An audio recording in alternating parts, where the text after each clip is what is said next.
مصرا سے ابن بطوطہ نے بہت سے ملکوں کی سیر کی اور وہاں کے حالات کو قلم بند کیا۔ 700 سال قبل جب وہ شیراز پہنچا تو اس نے وہاں کی جامع مسجد کے حالات یوں بیان کیے۔ شیراز کی جامع مسجد کا صحن سنگ مرمر کے پتھروں سے بنا ہے۔ ہر روز میں 3 مرتبہ اسے مکمل طور پر دھویا جاتا ہے۔ کوئی بھی شخص جوتے پہن کر اس مسجد میں داخل نہیں ہوتا۔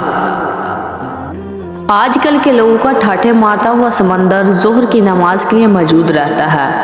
مسجد کے باہر ایک بازار ہے جس کا دروازہ مسجد کی جانب کھلتا ہے۔ مسجد اتنی شاندار اور خوبصورت ہے کہ ایسی خوبصورت تعمیر میں نے شام کے علاوہ کہیں نہیں دیکھی۔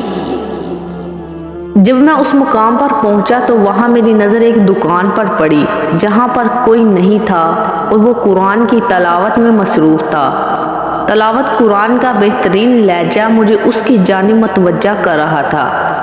چنانچہ میں اس کے قریب چلا گیا اور احوال پرسی کے بعد پوچھا، کیا کر رہے ہو؟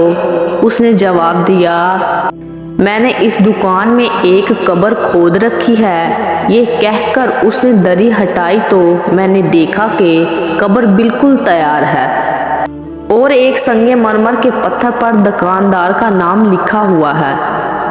پھر وہ دکاندار کہنے لگا، اس لیے یہ قبر کھود رکھی ہے تاکہ دنیا کے فریب میں نہ آؤں اور گاہکوں کو دھوکہ دے کر لوٹ کسوٹ نہ کروں۔ جب کوئی گاہک نہیں آتا تو میں اس قبر کے کنارے بیٹھ کر تلاوت قرآن کیا کرتا ہوں۔